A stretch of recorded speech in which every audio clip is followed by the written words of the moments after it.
Hi everyone, welcome back to your channel once again. This is Manu and I'm so happy to see you guys once again.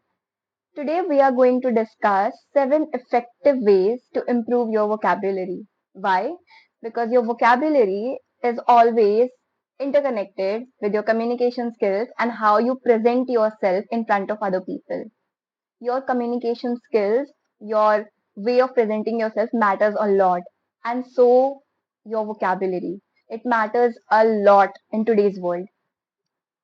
So, before we begin, I want you to understand that what works for me might not work for you, but eventually, what we need to do is we need to take action. So, before we begin, I want you to understand that what worked for me might not work for you, but I expect all of you to understand these topics and ways that I'm going to discuss and apply it. I don't want you to just read or just write and then forget about the vocabulary. I want you to apply it in your everyday life. And I'm going to share with you how I did it. And I know very well that you can do it too. So let's begin. First and foremost, read widely. One of the most enjoyable and effective ways to improve your vocabulary is by reading widely, by exploring various genres. And when I say this, I don't mean that you need to read books, because a lot of my friends and a lot of people I've met, they find it very difficult to open a new book every single day and start reading. You know, we live in the world of social media. A lot of content is around us in the form of magazines, in the form of blogs, articles. Everything is written on the internet in the form of content. Now, with our first point comes our second point. If you are reading widely, it means that you are encountering and you are every single day, you know a lot of words that you've never seen in your entire life. You will always find those words because you know nobody is Shakespeare when we start, right? We all start from a very simple word, from very simple vocabulary, and when we try to level up, we try to improve with every single word. So once you encounter that one word that you were not able to understand, write it down in your journal. Our second point is having a vocabulary journal. I have a journal for a very long time, and I think I tried to, cram everything that was written in that journal, and it was not possible. I will be talking about it later on because everything that I'm going to cover, topic by topic, it covers everything. So, if you have a vocabulary journal, you will write it down, you will jot it down. Then later on, you will go and check out. I have this one habit. I think whenever I read, whenever I do anything, when I find a word, the only thing that comes to my mind, I need to Google it right away. I just go and Google that word. I will, control plus A, and then I'll go and search Google. This is the only thing that I do always. And I think this is the reason why I was able to improve my vocabulary. So if you can just go and Google that, because somehow I'm very lazy to reach out and go and reach out to my dictionary. So I find it easier to go and check Google on Google. So this is something that really works for me. Now comes the time for a third point, which is contextual learning. So let me tell you a story. I was sitting in my English exams in my 12th standard, and I had no idea about a vocabulary. Where did it come from and what was the meaning? I had no idea about that. But what really sailed my boat at that time was reading habit, and I could actually relate every single point.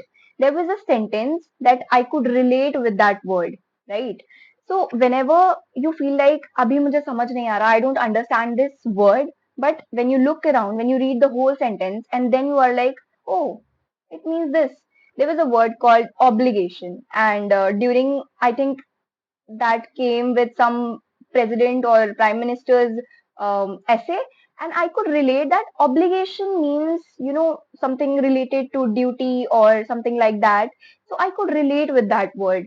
So my mind worked like that. So you need to understand that contextual learning is important. It's not about cramming thousands of vocabulary, it's about understanding whatever you are reading. So if you read the surrounding sentences, you will be able to figure out the word eventually. So, do you get newspapers at your home? If not, you can read them online as well. You can take a subscription of The Hindu, or you can read Aeon essays. I read it while I was preparing. So you should also read this because I think Aeon essay, they cover a wide variety of essays and topics, and these topics are, they're not very usual. You get to know a lot of different opinions as well. The authors sometimes you will not agree with the author, and I think whenever you do not agree with a person, you should definitely read more about them. When I see a person who is not agreeing with my thoughts or my opinions, I try to read more about them because perhaps there's something that they know better than me. That might be the reason. Maybe I will not always agree with them, but at least I can get to know more about them. What is their thinking? What is their opinion about things and life in journals? Moving on. Utilize vocabulary apps and websites, ample guidance, n number of guidance, Google, internet, dictionary, books, people, YouTube, everything. But I think this point only works when you have you know, when you have the intention to go and learn all by yourself. So I think it's all up to you. If you have time and if you really want to improve, you will do it. And I think you will make time even if you are busy. So go and check out different kinds of websites. I will also put it in description so that it will be useful for you. And go and check out because if the resources are free, there's nothing wrong for going for it and checking out all the content. I was not preparing for IELTS, but still I went and gave uh, some of their test series and appeared for some interviews. I found it very interesting actually because I wanted to check what is my level and how do I speak. I know I'm not that fluent and I'm not that impressive when I speak, but I'm improving. I am trying to improve 1% every single day, and so should you, I think. Moving on. Moving on to the next point, which is trick yourself to learn the words. When you trick your mind to learn the words, I think that is the kind of learning you need because during the examinations, most of us don't read the whole year, don't study the whole year, but then there's a sudden pressure and there's this good stress that makes us pass the examination with that overnight studying. I'm not suggesting that to you, but you should definitely know what is the psychology behind that. So, I wrote this just now, and I will tell you how I trick my brain into learning the vocabulary that is difficult. So, this word is called amalgamate. Amalgamate is a word that I learned in ninth standard, I guess, when I had science with me. Amalgamation, you all know that it is mixture, or when we talk about when two components or something like that, when they get together or connect. So how can you remember this vocabulary for someone like you who just heard it for the very first time? I don't think that a lot of a lot of us don't know this word. I think that. So if you learn it, how would you learn that? Amalgamate, which this word has a three word that is called gum. Gam, gum. What is gum? You can say it is glue. Glue is glue stick. What is the role of the glue stick? It will help you to connect two substances or two things together without any machinery or anything else. So it will help you to connect them. उनको जोड़ने में, right? So this is how you learn that. What is the meaning of amalgamation? What is the role of the glue? To connect. Amalgamation to connect, to make a mixture. That's it. That's how you understand it. Learning comes when you trick your brain to understand words. Now, there's a word called yearn. What is yearn?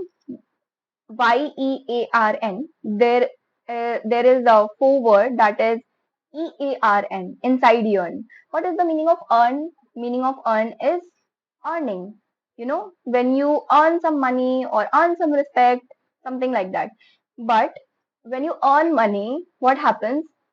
You have more, you have desire to earn more, right? And what is the meaning of yearn? Desire. Simple. So that's how you have connected this vocabulary and you cannot forget it now. Even if you want to, you cannot forget it. Now, August. What is the meaning of August? Tell me. So if you don't know the meaning of August, how would you relate to the meaning of August? Tell me. So there are 12 months, and out of that, one is August, which is the eighth month of the year. And when I talk about August, what comes to your mind? The first thing that comes to my mind is the 15th August. India got its independence on 15th August 1947. So how was the day? It was a wonderful, incredible day for our history, for our people, and we celebrate it every single year, right? We get holidays, we get national holidays. So what is the meaning of August? Wonderful, fantastic, incredible. That's it.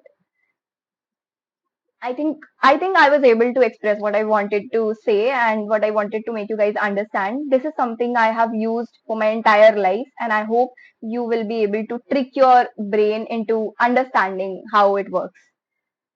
Now moving on. Use it or lose it. This is the last point, and I think this is the summary of everything that I wanted to say. Because you can learn a whole dictionary, you can make a journal, you can write 100 different words every single day, but if you don't apply it, if you don't use those words, they are of no use at all. You will not be able to understand anything and you will not be able to retain it for a long time. Tell me, just choose one option. You learned 100 words, but you don't remember a single word after a week. But you learned 10 words with tricks and with using it in your everyday life with context. But you remember 8 out of them. What would you choose? The 0 or the 8? So if your option is the second one, 8, so you need to apply all these pointers and you need to learn every single day. Do not compare yourself and do not think that on the first day you will be able to learn thousands of words. I don't want you to learn those 1,000 words, and I was not able to learn those 1,000 words in one day. It happened with time, when I started writing, when I started reading, when I started speaking, when I started listening to more and more people, and it all comes with time, and it will come to you as well, but it will happen with time. I hope it was helpful to you, and if it was, please make sure to subscribe to my channel and hit the bell icon, and you can also give me a thumbs up. Do like this video and share it with your friends. I hope to see you in the next video. Till then, take care of yourself and start taking actions, because it's just you who can change your vocabulary, who can change your communication skills. Nobody else is going to do that for you. See you next time. Bye.